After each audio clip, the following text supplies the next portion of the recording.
अस्सलामुअलैकुम दोस्तों, वक्त जो बेताज जो बादशाह या खणी ईअं चऊं त सिंधी गीतनि जो शहनशाह फ़नकार शमन अली मीराली।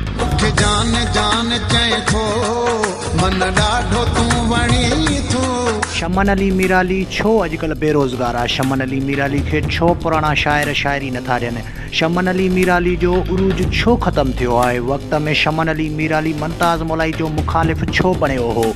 तफ़सीली ॻाल्हि ॿोली शुरू करण खां पहिरियां जेकॾहिं तव्हां असांजे यूट्यूब चैनल ते नवां आया आहियो त महिरबानी करे असांजे यूट्यूब चैनल खे सब्सक्राइब करे घंटी बटन ते क्लिक करे नोटिफिकेशन ऑल करे छॾींदा। हलूं था पंहिंजे मेन टॉपिक तरफ़। त को वक़्तु हो शमन अली मीराली खे सॼी सिंध में वॾे शौक़ ऐं चाह सां ॿुधो वेंदो हो ऐं शमन अली मीराली सिंधी गीतनि जो बेताज जो बादशाह ऐं सिंधी गीतनि जो शहनशाह बि सॾियो वेंदो हो। माण्हू भले सभु यार कनि पंहिंजो हिकिड़ो ई यार।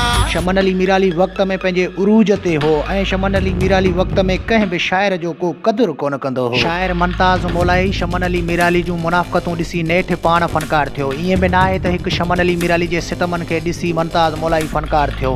चवण जो मक़सदु त कंहिं बि सिंधी फ़नकार शाइर मुमताज़ मौलाई जो वक़्त में क़दुरु न कयो। हाणे उहे ई वक़्त जा मशहूरु फ़नकार मुमताज़ मौलाई जो उरूज ऐं दौरु ॾिसी बेवस ऐं मजबूर बणियल आहिनि।